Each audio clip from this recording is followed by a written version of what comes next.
When I was being called, I saw a ball of fire into the air, black ball of fire into the air.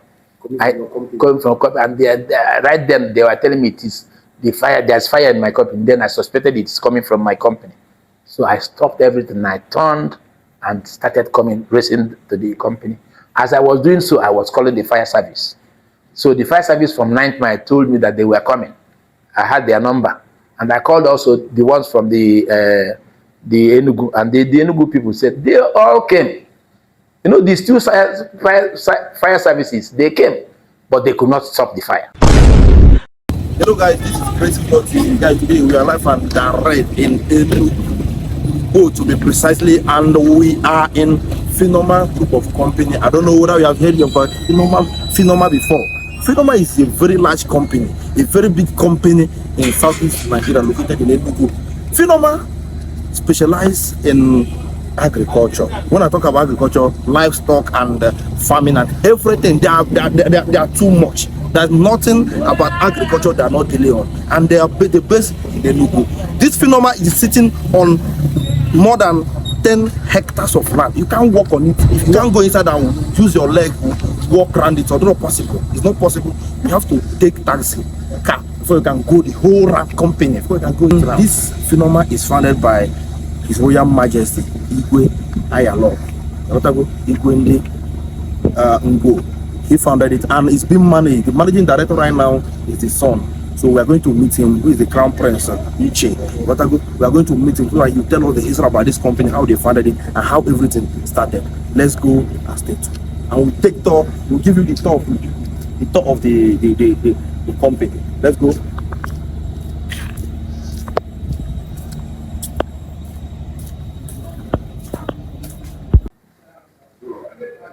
My name is Ozor Prince Uche Ayalogu of NGWO, in the local government area. I'm the first son of Igwe I.O.U, His Royal Highness Igwe I.O.U Ayalogu, the Igwe of ASAA, the ASAA of ASAA. The family, the family is a family of, now presently, family of 7. Used to be a family of 9. But Ferdinand and Chinwe of the blessed memory, they are no more. So the main member of the family, especially the ones that runs the business of Igwe, the remaining people are Prince Engineer Patrick Ayalogu, Dr. HRH Ayalogu, and Honorable Prince Charles, Honorable Prince Barrister Charles Ayalogu. Yes, but Barrister is, it's within the Igwe's business. It's within the Igwe's business. Yes, it's a long story. It's a very tortuous journey by our father. Our father is born by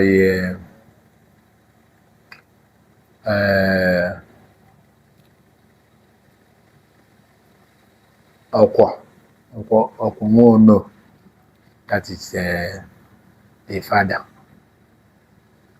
the name of his father. And Udem Mwezuba. Oh no.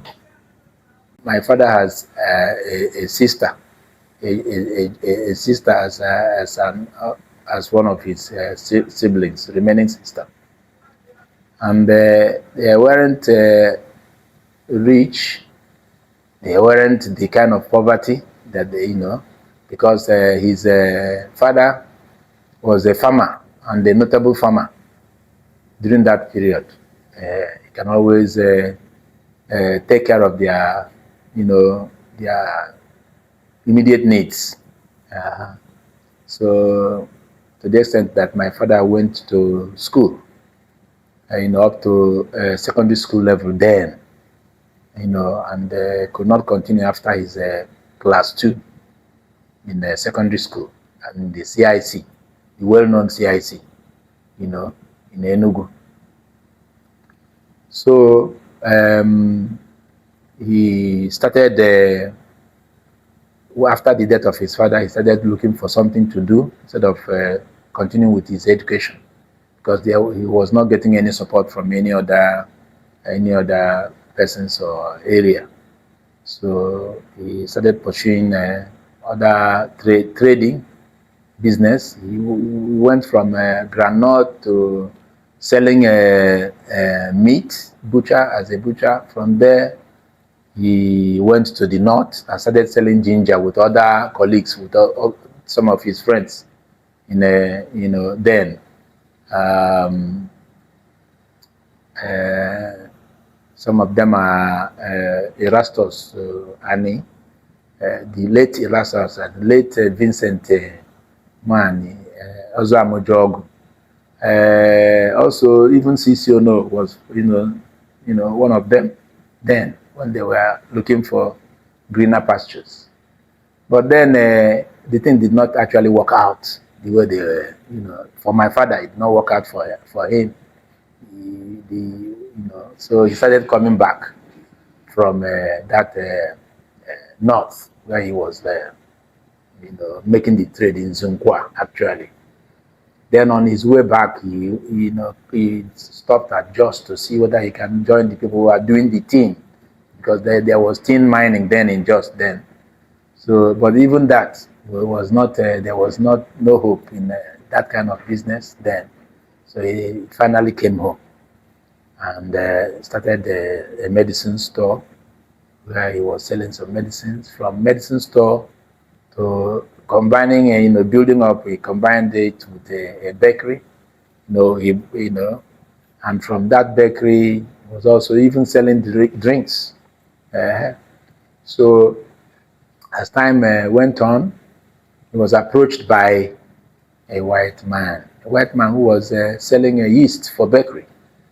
And this white man, came into his compound and saw some, chickens, live chickens, And he was asking, what are you doing with these chickens? They said he was just having a hobby.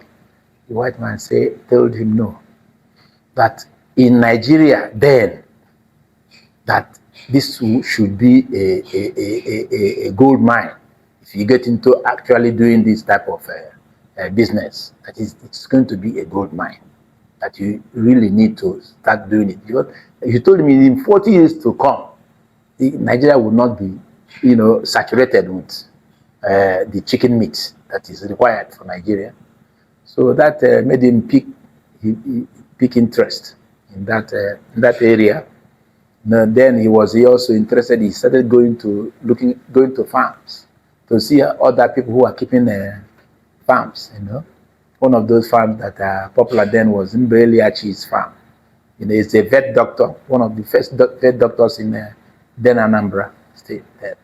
So he visited some of these farms, and from there he, took some lessons from these farms, and before you know it, he was trying to build his own farm. So before the war broke out, he was giving up to 2,000 laying birds. That's the Nigerian Civil War. He was giving up 2,000 laying birds. In fact, he was also selling the drinks. He has also had the drug stores. He also doing the bakery. These are the things he was doing before the Nigerian Civil War.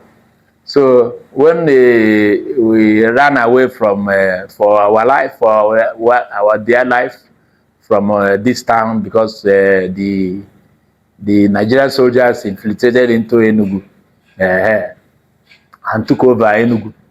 So we left all these things, all the assets and even live chickens there, and we are running for our dear life. We went to HRH Ifuma. This was where we spent our life. that was our last, stop in our, running for security. After that, it was about 1969 that we came home, because we had nothing to do. We have already exhausted all that we had. So we left and came back and started, picking our things one after the other. And when we came back, our small house was intact. Nothing happened to it. The bakery, nothing happened to it, except that nobody was running it. We started the machine that the machine, started. So we said there's hope, But the chicken, they have finished the chicken, everything, has finished everything, and there's nothing you can find there. So my father, tried to, borrow some money from a very good friend. He was, during that time, he was the Sariki. The ASAA people made him Sariki. So he gave him some loan that he used to restart his business. And what he started was the bakery, because what he had to buy then was to buy the flours and the other materials for the bakery, because the machine for the bakery were all, working. So he started producing bread. Then it is from this bread that he went back to poultry farm. So it was, doing this bakery, and then we children were all growing. We were in the primary school, in the secondary school. Especially in the secondary school, I spent my holidays in the farm, where he has started the poultry farm, the old farm, we call it, where we left, and the Hausa people finished the birds that we left there, and all the eggs. So I was assisting the attendants there in the farms when I was in the secondary school. This was about in the 70s, early 70s, 72, 73, 74, 75.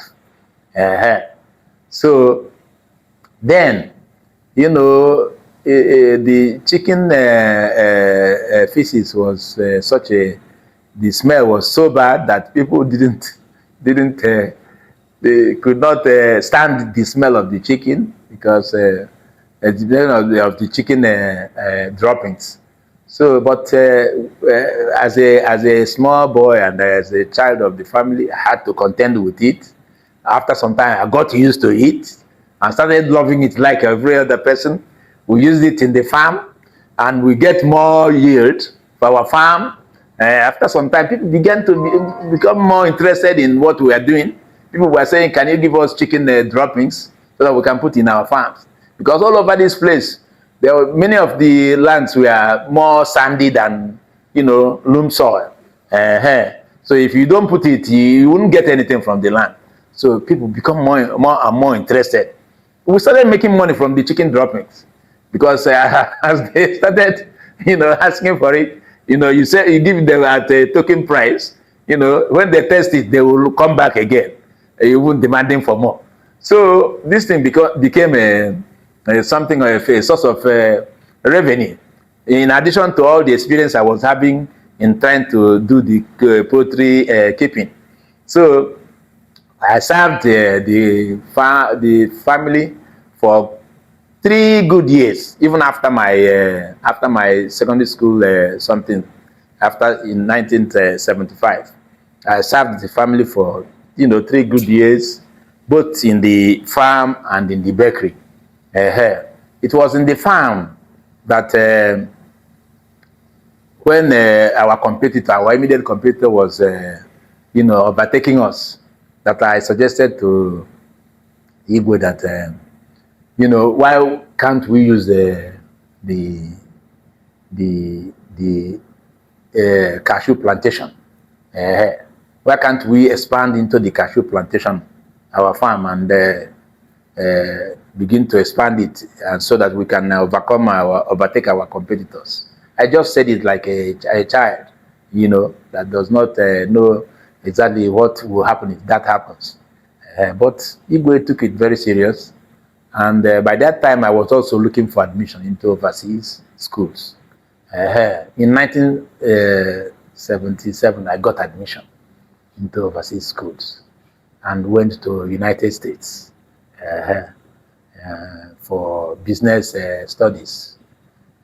So I was in United States for business studies. Igwe started the farm in 1978. Started the farm in 1978, and then the PHINOMAR now, which Igwe formed with the names of his children and the members of the family. You know, the PHINOMAR. So Igwe got the registration of that company in May 1979, I think. So it became formally now a limited liability company. We are all communicating and asking how the company was going. Igwe and my mother, we are the architects of these things. You know, I have not mentioned my mother a lot, but my mother has been very supportive. You know, since I was born, I have never seen two of them, quarrel. Openly, I've never seen it. So even, I will not say they don't quarrel, but they were careful, and they were cooperating with each other, and things were, moving. The family was growing, both in wisdom and what God can give to the family. So I left overseas and came back in in 1984.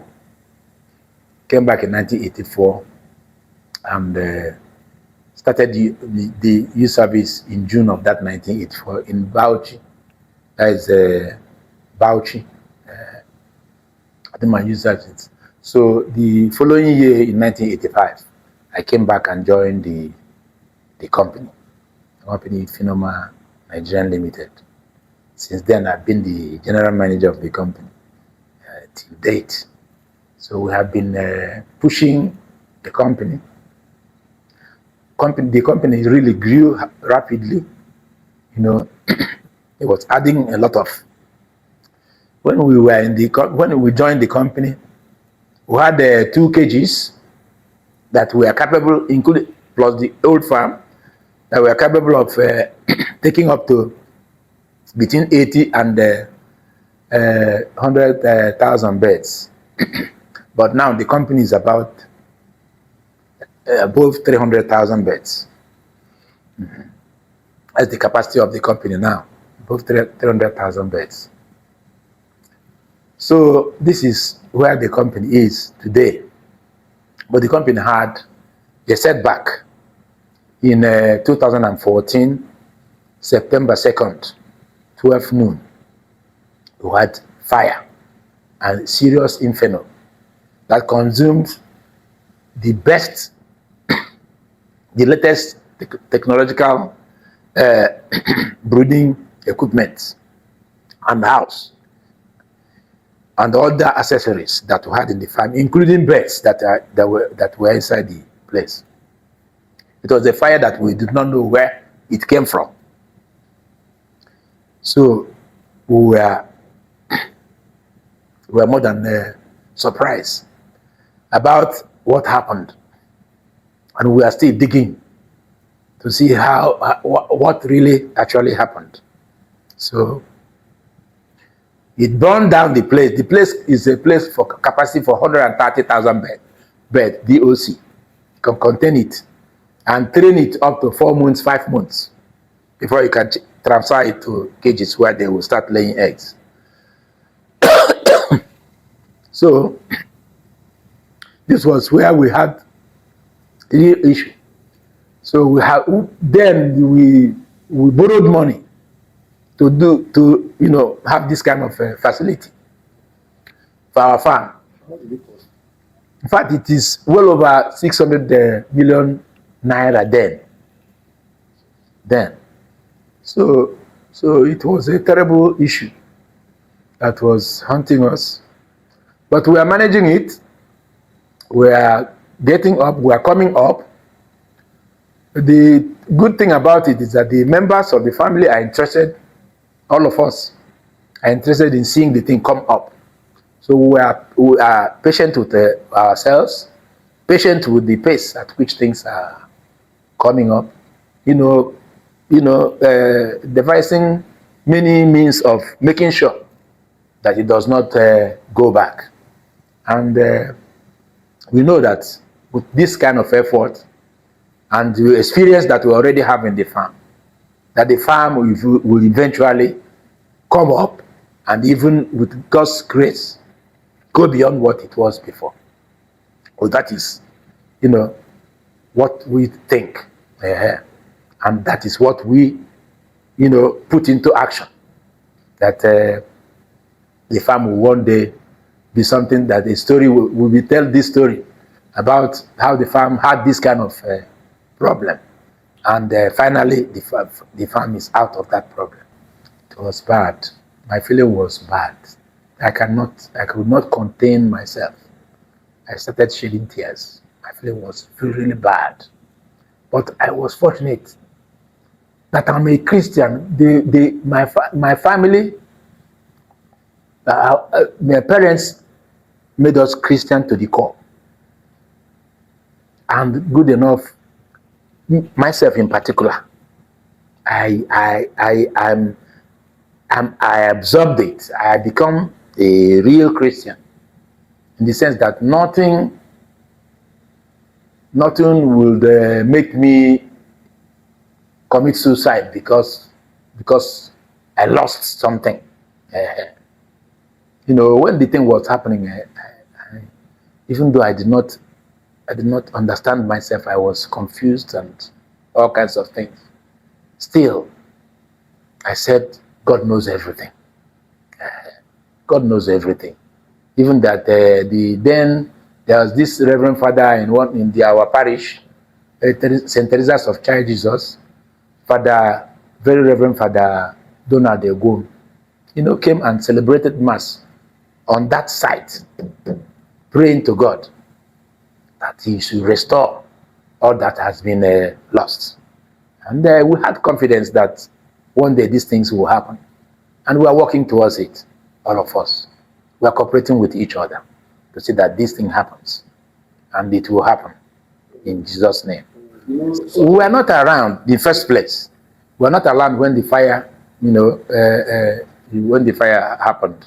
We were not around. They were being called. For example, myself, I was being called while I was around the parish, because I usually go for some afternoon prayer.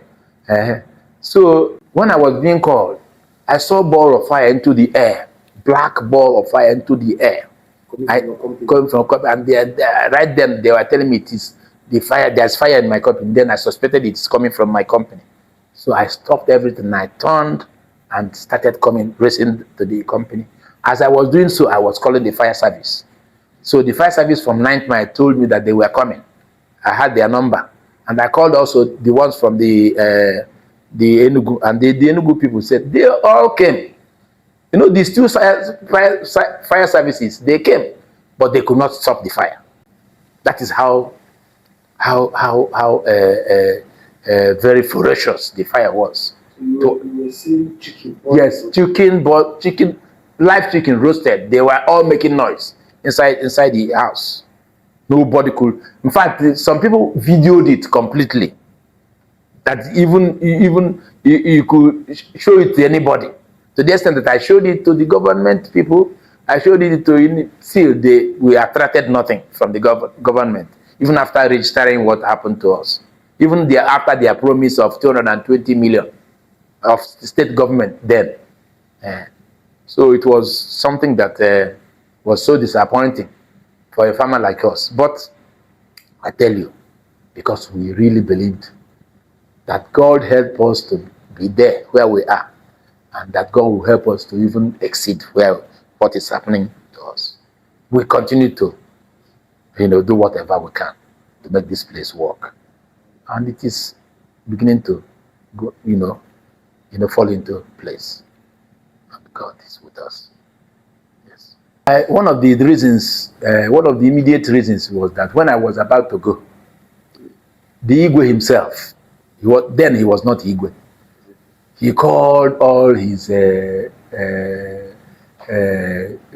close relatives and friends and told them that I'm going to US. They all advised me that I should come home, that they're looking for, that they are not going to, have the excuse of that I buried a white woman or things, that I have to come home. That is exactly what they said to me. So I said, I will come home. I told them, I promised them I will come home. Being the person I am, I meant it from the bottom of my heart. People reminded me before them, that remember I was the person who asked him to go and expand the farm, in the cashew plantation. So I went with that idea. I went into business there. So I read the business 2 years, then transferred from there in University, Tennessee State University. From there, I transferred to University of Massachusetts, in Amherst, and read in industrial engineering, which is not diverse from business. It was then that I become even stronger. So I came home. After that, I came home. After that, I came home, to, continue with my family. Even then, when I was trying to come home, the white people were saying, "What are you going home to do?" Because there was so much temptation. What are you going to? I said, my father is old, my mother is old, I have to take over from them. Please, I have to go home. At a point in one of our psychology class, the psychology professor asked these people to allow me to go. I had it in mind that I must come home, and I did. And true to myself, I was at home. Everybody was happy that I came home. And again, when I was, visiting Nigeria, because I did visit Nigeria at least 3 times before I finished. Each time I visit Nigeria, I will find that my father the thing is not making him healthier. That is, he was like, sometimes he will fall sick. And I was not happy about this. I said, I really need to go home so that this man will still live and see, what he had done. So it was one of the things that motivated me, to really, if I can't read anymore, I should come home. So immediately I felt I cannot read anymore. I just came home and started helping to start the business. So that is how I found myself at home. When I found myself at home, I started learning what is going on, and that's how, I learned quite a bit. I learned quite a bit. Especially in the production area. I learned quite a bit, which is helping the farm. And also all the other experience of all the other siblings. Some of the experience has helped the farm tremendously. Even many people will even ask me, why do you have these NGWO people? How do you work with the NGWO people here? Because you will not get easy cooperation with NGWO people. But I will say that Igwe, in his wisdom, believe that we still can make it. And I will tell you that when the farm grew from about 15,000 capacity to 80,000 capacity, people of this NGWO community did not even know that the farm is that big, because Igwe was just doing the thing doing it on his own, not telling anybody what he was doing. He was continuously developing the farm.